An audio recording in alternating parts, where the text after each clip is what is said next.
Hindi man. Out of focus. Yan. Lights, camera. Put it to local.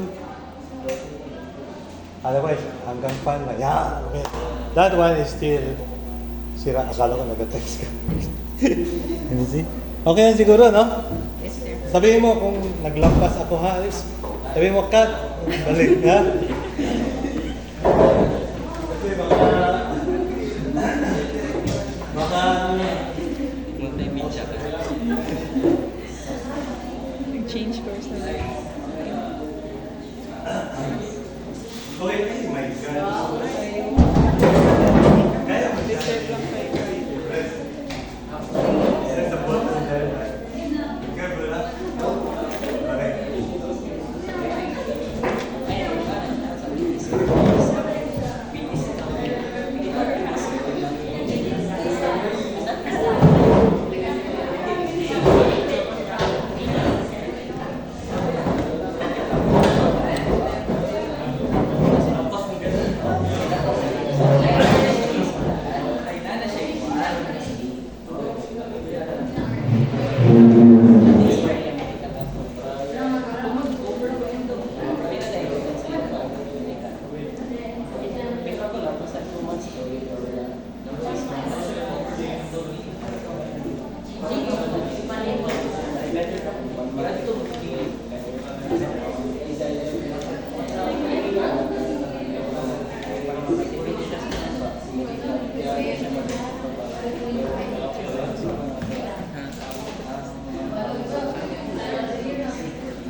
Okay, good afternoon. I will be gone for 2 weeks. Celebrate? No, celebrate. I will be gone for 2 weeks. Then I will be out of touch. I have no. I will be out of touch. I don't have any connection, internet, but I will probably have only on extreme cases when I'm sleeping. Okay? So I will be going away out of the country. Very far. Okay, what do we do? What do we do? No, we have a problem. We are gonna meet. We are gonna meet today and until Wednesday. I will be away by Thursday. And then next week, nothing. And the following week, nothing. Okay? I will be back to school on the 21st. So, it's gonna be like 2 weeks without meeting.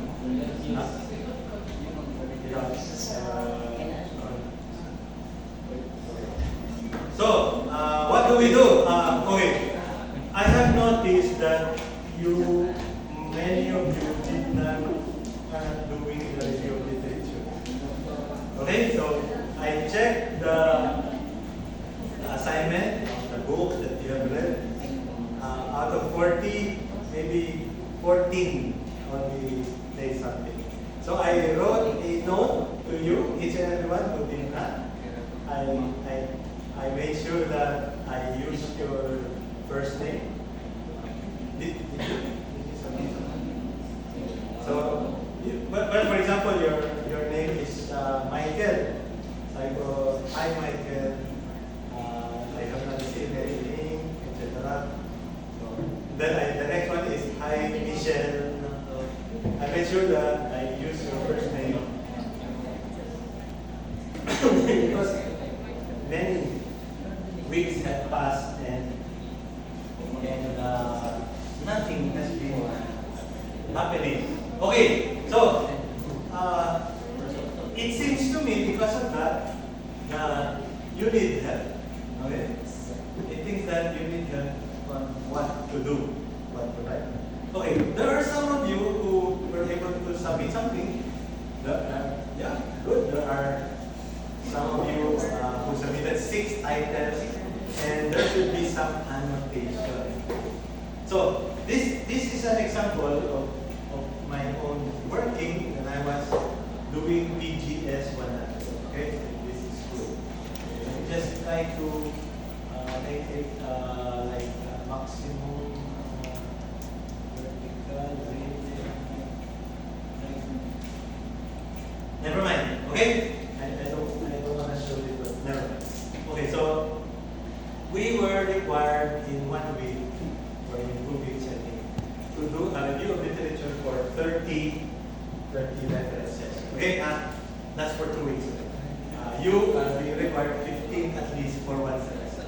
But you need to start 2 or 1 book per week. That's our target. Okay? So it should not be like, never mind. And then on the last 2 weeks of the semester, you have 30 or you have. Well, you have not. It's like eating.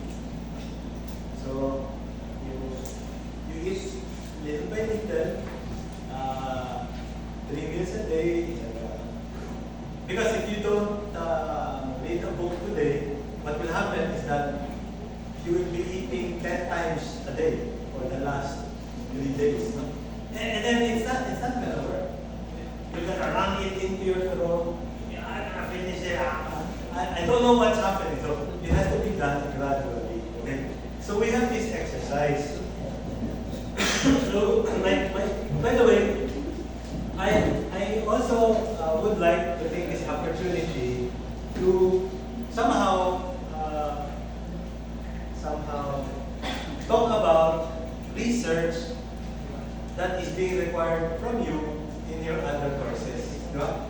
Minsan, halimbawa, for example, sa utilities 2. Mag-research kayo about elevators. Di ba? Meron pa ba ganyan? Meron ba? Mag-report kayo about elevators. Sige, maghanap ng libro, elevator, tapos basahin ng libro, tapos tingnan ang mga tapos i-present. Okay, pero yun siya is basically not a research. It's just gaining the contents, and then presenting it. Now, I would like to make it a little bit better. Okay, so what is it? So you are going to present something about elevators. So you have to read a little bit about elevators and then ask yourself, what would be the question that I would like to ask that seems to matter most about elevators? Okay?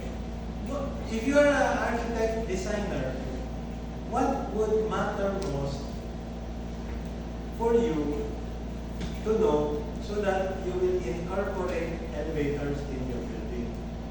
So, dahil sa research question, medyo may parang katawan, no? May physical structure, may objective ang inyong research. Hindi na basta-basta lang, this is a chapter about elevators, the 2 kinds of elevator, hydraulic and I don't know what, then blah blah blah. No, you ask, okay, that's good, but what would matter? Now, that question is a question that comes out from experience, observation, from your insight, yung medyo may utak, insidente, no? Curiosity, perhaps a very basic requirement, no? On design, because you're designing, for example, a 40-story office building, and then you will ask yourself, where do I put the elevators? How many elevators should I put? How many passengers? So those are the questions that seem to be very important, essential. No? So therefore, when you are preparing your research work, you are guided by those. So that the story that you present to your teacher and to your classmates and to yourself is something that will benefit them when they decide. Okay? So, okay, now, so, if I will ask you, what are the things that you would like to know in regard to elevators? Yes? You face the camera. What is it?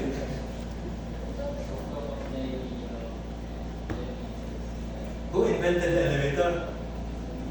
Okay, who got? I want the historical development of elevators.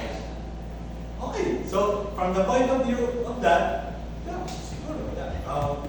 Where was this first seen? But you know that it was seen in a World's Fair, no? Si Elisha Graves, what is nagpakitang gilas niya ng elevators sa isang World Expo. Okay, so meron siyang picture. Anyway, so if you are into that, why would you like the development of elevators?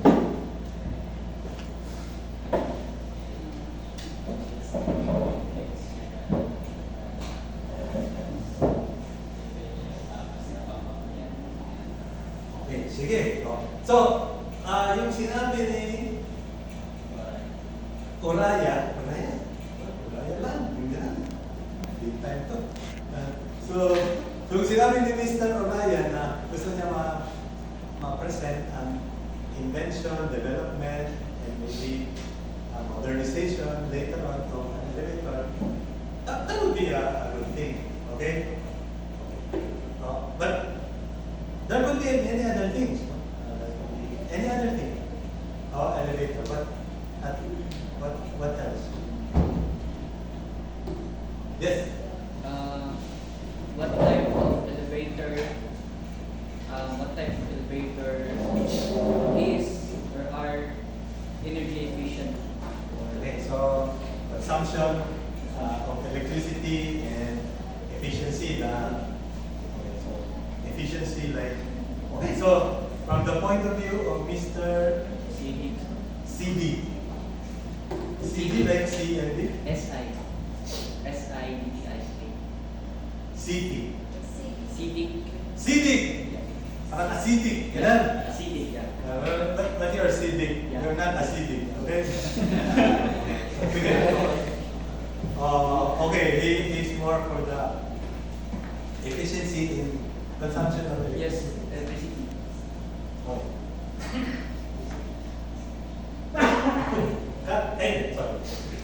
Sorry. Okay, so those questions are very important because they drive you on what to search for. They help you organize the literature that you're looking at.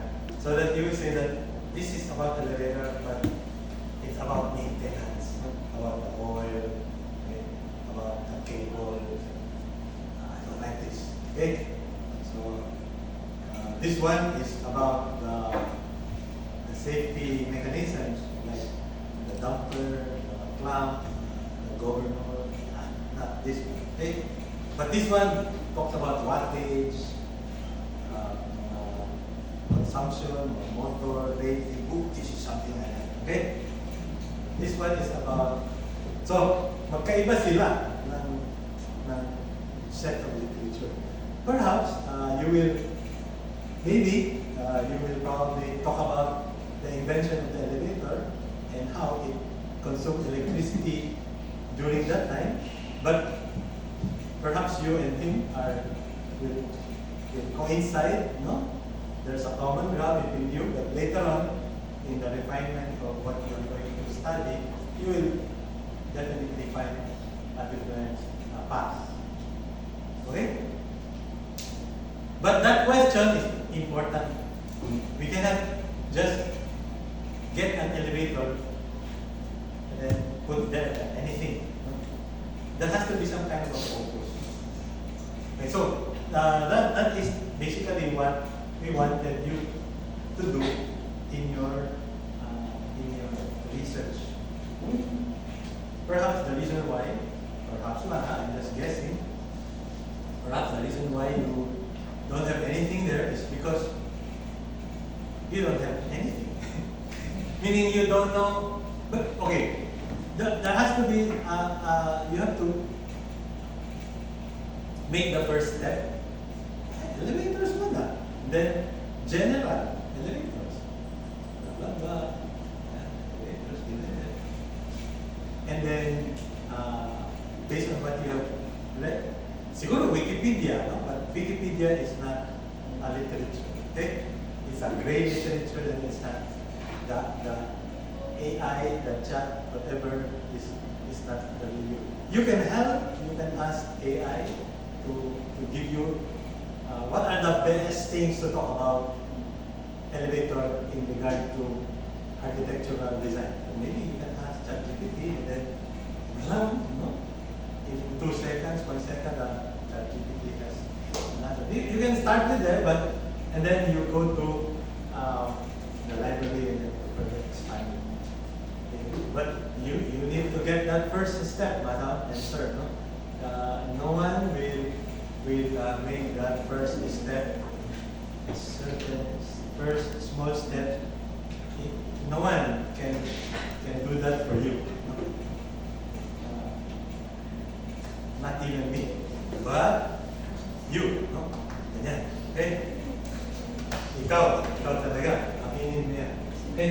Wala na akong listahan kung sino. Okay? So, going back to my example, this example is about design and build. Okay? Design and build.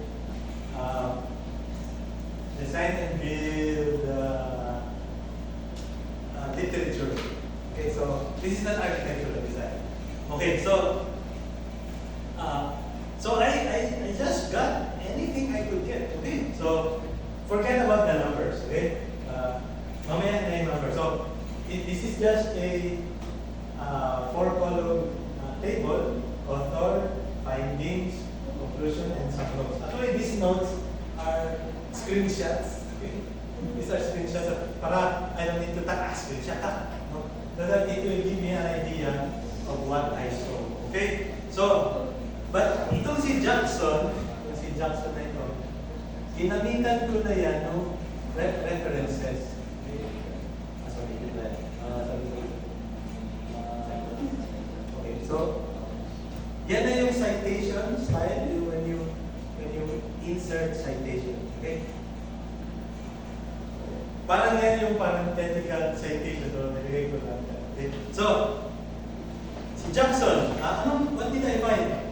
Jackson differentiated construction with buying cars or computer. Okay? And then Jackson also described the job of a construction manager. Okay? Then, conclusions. Based on the definition or differentiation between buying a car and construction is that construction has many complexities and many factors that influences the outcome. Okay? Kaya siya. So, yan yung take away. Yan yung, di ba, yung sa assignment niya, yung review of literature. What, aside from the author's name and the title of the book, what is the key takeaway? What is the message in that particular literature? Okay? So if it's a book, maybe you saw it in chapter 7, you like that, no? Okay? Tapos, wala pa yung number 9, ha? Just disregard ng 9. Tapos, si Jackson ulit, on the same book, he defined construction. Okay? Okay. Let me refine what I said. Kung ano ito, this is project delivery in architecture. Okay? And then, sa United Architects of the Philippines, so this one is not, the author is UAP. Okay? I don't know, I found it in the website, and in the website there is no person author. So therefore, the person author is the organization. The organization is like a corporate author. So what did I get? The project delivery in general. Okay? UAP mentioned what it is. Okay? Tapos, dito naman, Construction Specification Institute. It's a book.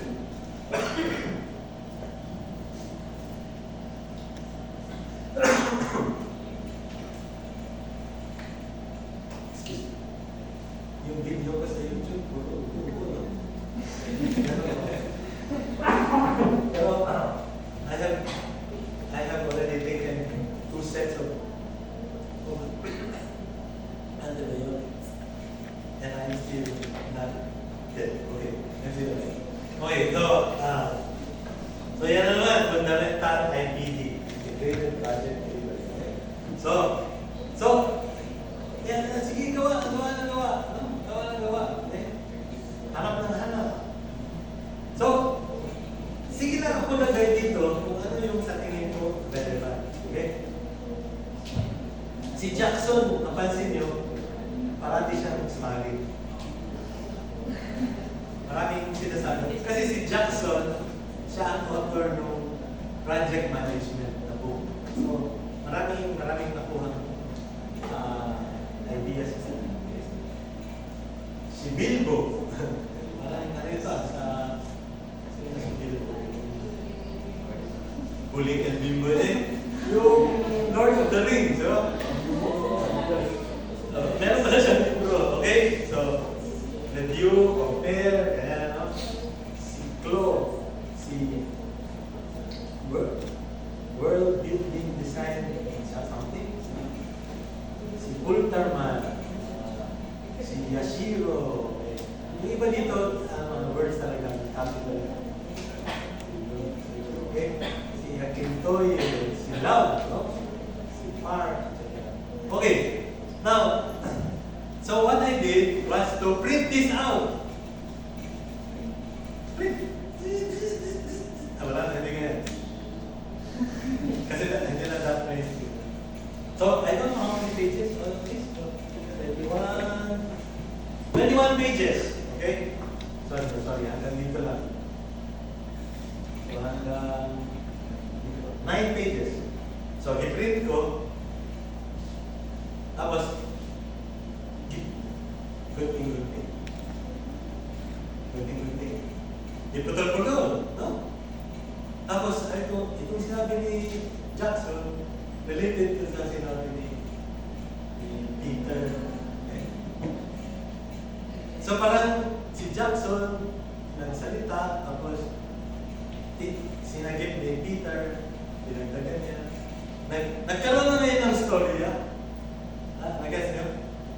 Parang halimbawa kayo ang author, parang yung sinabi mo, parang may kaugnayan sa sinabi niya. O sige, dyan kayo. Ikaw ang number 1, siya ang number 2. Okay, dyan na ngayon yung grupo. So, when I saw my literature, I found out what can be grouped together, what could be separated, what would be related, etc. And now I have like, if I put them 1, 2, 3, 4, now I can put them in a story. Now you have, kasi ito siya, wala itong, I said forget about the number. Wala pa yung number. Okay, wala pa yung number before. Kaya lang, nung pinag-arrange ko na, nilagyan ko na ng number. pencil. Ito, number 1. Ay, ito number 2. Number 10 yata ito. Okay. So, pencil para madaling palit-palitan. Ngayon, nakita mo na yung story of what you are driving at. No? In the case of Uriah, he likes to see the history. If he found something that is not relevant, then after cutting it, he just put it on the side. No? And you, about efficiency, energy consumption, if you find something that was interesting before, but when you saw what you got, it was irrelevant. Don't throw it. Okay, don't throw it. Kasi baka mamaya konti magamit na.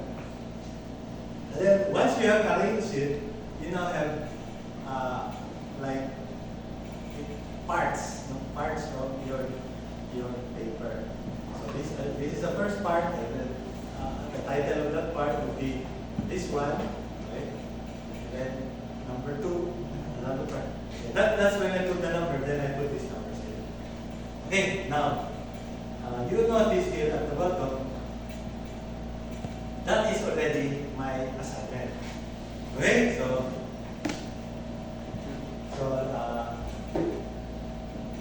this is what I'm gonna submit.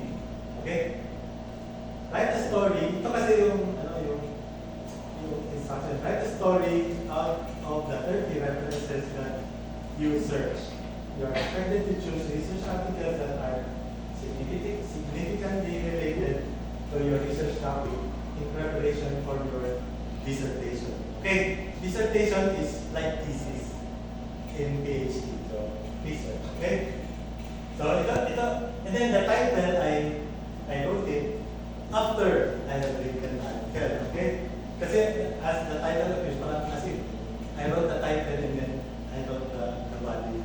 No, I wrote the body, and then when I saw the body, I gave it a title. Okay? Challenges associated with integrating structure in videos.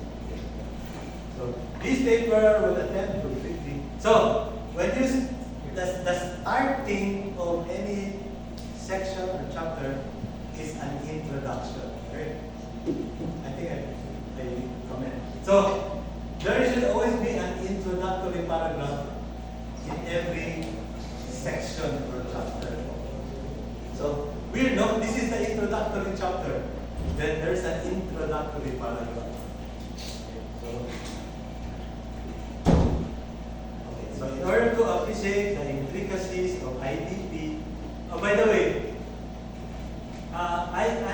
you are able to use the acronym IDP only after you have spelled it out. Okay? Kasi kung puro parang dito nasabi ko na ang IDP, ang integrated project, dito hindi ko na siya dapat, pwede ko na siya hindi isulat. Pero sometimes, siguro, because of my writing style, I will put it. No? Okay. Ang problema na pag marami ka na masyadong IDA, PIA, PDB, at sa mga paragraph mo, puro ganyan pa. Okay. Tapos, ito na, nature of construction. Saan yung mga simulan mo sir? Wala lagi. Yan na, nandiyan na, yan. Yan na, si Jackson. Yan na. Si Jackson ulit. Si UAP. Yan na. Sino ito? CSI. Si Robinson, Simmons. Minsan ganyan ang style. Imbis na parenthetical citation, sinabi ko yung pangalan ng mga author. Pwede ganyan. Si Robinson, Simmons, Gilbertson, and Ilozor, in 2015, described key methods as project led. But then I saw this in their book. Okay. So there is this is one kind, so design did. I got it from Russell. Okay. Because I did not, even if I drew this, I still got it from Russell. So I just make sure na ito kasi yung source, Russell. Ibig sabihin If I draw it according to my own pencil and handwriting or hand drawing, I still got it from Basel, nevertheless. Any questions so far? Nag-roll pa? Saan ka nag-roll? Dito? Pwede ka ba ito dito? Live. Okay. So, si Robinson, sino pa ito? Minsan magkahirap makita. Minsan sila sinabi. CSI,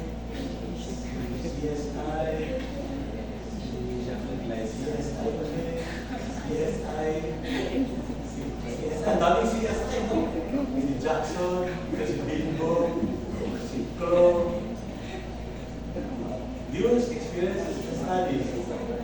Zero. Productivity issues get in. Si Sebastian, si Magmoni, si AIA. Okay, pero hindi ito gagawin ninyo, ha? Huwag kayo gagawa yan. Okay? Ang gagawin mo lang is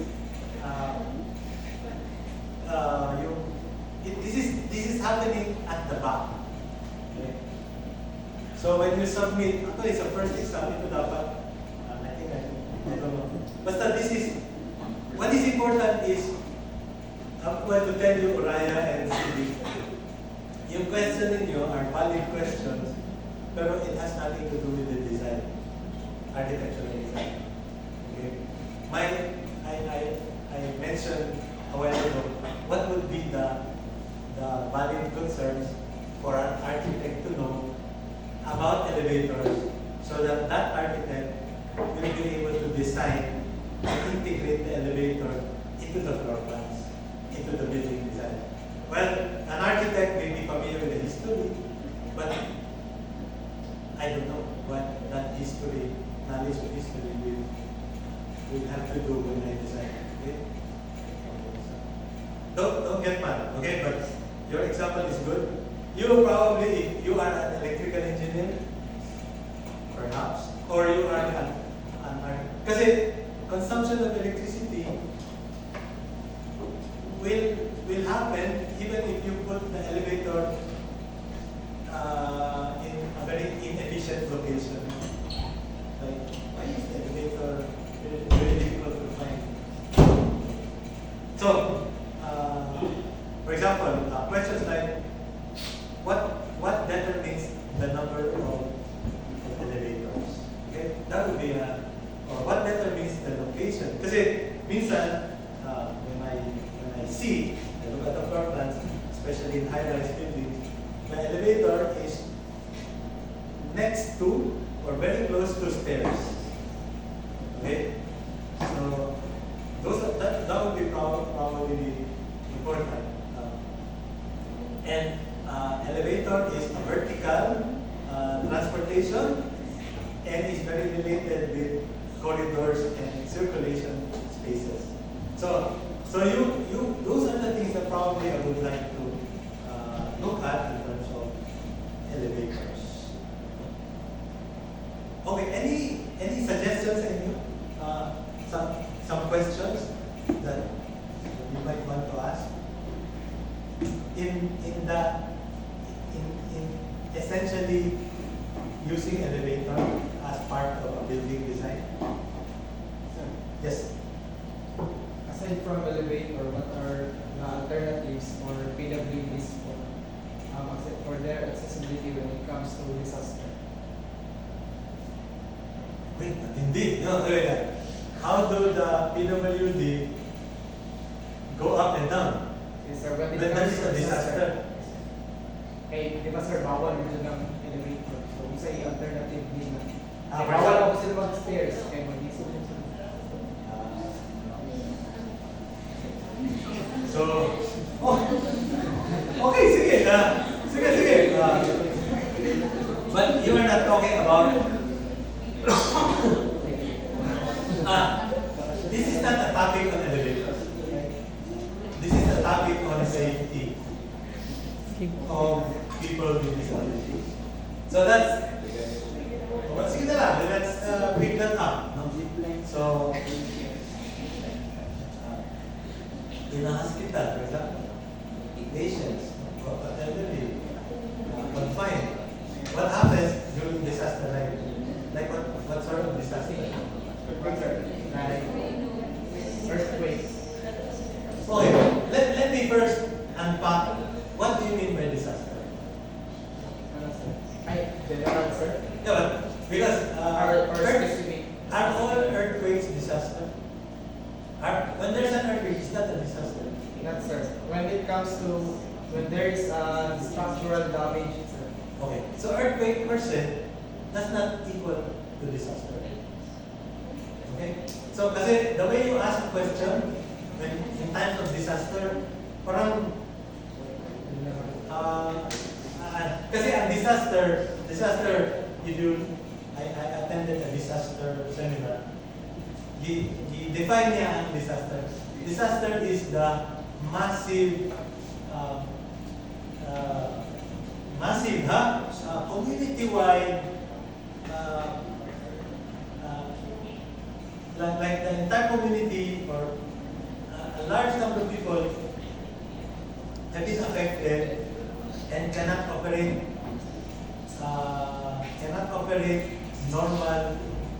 normally. Meaning, there's kind of a breakdown in the system that we have, that we are a bit chaotic already. That is a disaster. So, but it has to be massive. Yung parang the rescuers themselves need to be rescued. Yung tayo ba? Na-overwhelmed, no? Na-overwhelmed. Yeah, okay. So, yung iyo is just how do the people go up and down when there is an earthquake? You don't go up and down, just stay. Stay put.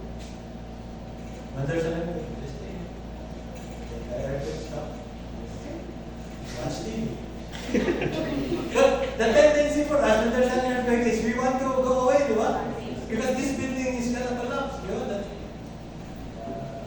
So what about the PWDs? How they can Stay. They watch TV and just sit there.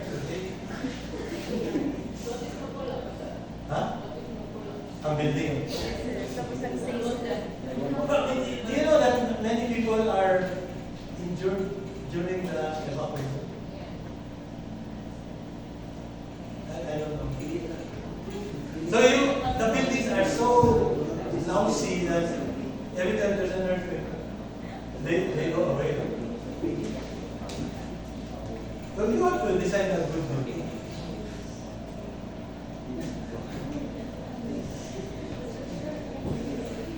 I really don't know. Sometimes I was like that. No? I was in a project, my own project. There's a chapel. We were sitting in the chapel, praying to God. Then there's an earthquake. I ran out. No? And then I left the other people there. And then when I came back, pero ikaw pa naman ang architect ito. Wala nakaalis. Isa, dalawa kami. Kami kasi anak eh. 5 mga anak ko, nag-aaral pa yun. So, normal ko. Yung isa, 7 ko lang. Anyway, I don't know, yeah. But sige, if you are into that kind of question, do a review of literature. What are the things? What are they doing and then you look for books about safety, and those are safety issues and security. Safety issues. Yeah. About these things. And then relate it to architectural design. So lahat siya ano sir, ako siya ginagawa sa mag-design sa architectural disability sa pamilya. Yeah. But sa una-una pa lang, we have to design our buildings so that they will withstand earthquakes. That's the first thing. Like, for example, even in Japan, Tokyo, you're in the 58th floor. You cannot run. I don't know. Can you run? I don't know. I just stay there. But if you're on the second floor, maybe you can. No? But if you're a PWD, why are you in the second floor? Then you be carried by your peers. Then here, man. Anyway, malapit lang man. If it's in a school, yeah. Like picture yung wife ko, evacuation area, tapos flooded. Pero, di ba, evacuation area, tapos flooded. So, dapat hindi magsama ang flood at saka earthquake. Talagang disaster yun. Okay, maybe some of you are annoyed. No? Maybe you're saying that I'm becoming, I'm very off. No? I was so humbled by a student last time. I hope. If you are the one who wrote it, you know, some in tropical design, there was a student who commented na I don't know how to teach tropical design. Sabi niya, di ka ba Kama, daghang istorya na wala ato topic. Kama, paminsan absent. Okay. So, I might be telling you stories, pero it's... Okay, so, yan na. You write them. Si Dal, si Ganyo. Tapos, ito na siya. 30 ang requirement. Ilan yan? Ilan ang isapin ko? 30. Saan ko lang ako? 31. Para sabihin ng teacher na, di na siya hindi mo. Ganyan dapat. O marami. Alam mo, sa video marami na ilang pages na. Tapos na. So, 12 pages lang. Alam ko na. Marunong ba kayo nito yung ang pagination, 12, pero it starts with some sections. Do you know that? So, page 6, di ba? Page 5, page 4, page 3, page 2, page 1. Pero meron pang pages, oh. Page 9. So, alam niyo yan, you can restart pagination so that when you submit, isugod mo rin sa page 8 up to 21. As ang page 1. So, gamit ang picture. Okay? So, sige. Questions? Magbasa na ako, sir, for Hindi ito assignment ninyo. Sa inyo lang yan. Sa gawa-gawa ka. No? Ang gusto ko lang, i-submit ninyo yung assignment natin sa LMS, yung mga iba-ibang author, plus yung annotation. Yung annotation. Pero, pagdating sa final paper, yung sasubmit nyo, this will be part of the introduction. Pero we are not doing a review of literature yet. You are writing an introduction. Okay. So what is this? It's an introduction. What are you introducing? You're introducing a research question. So in the introduction, where you have context, literature, and research area, you are telling a story eventually that this is a research question that I will be asking. You're not introducing somebody, you're leading me, yourself, to a research question. And telling us that this research question is a valid research question to ask. It's one of the more essential research questions that I need to answer so that I can design the building that I would like to do in my design 10.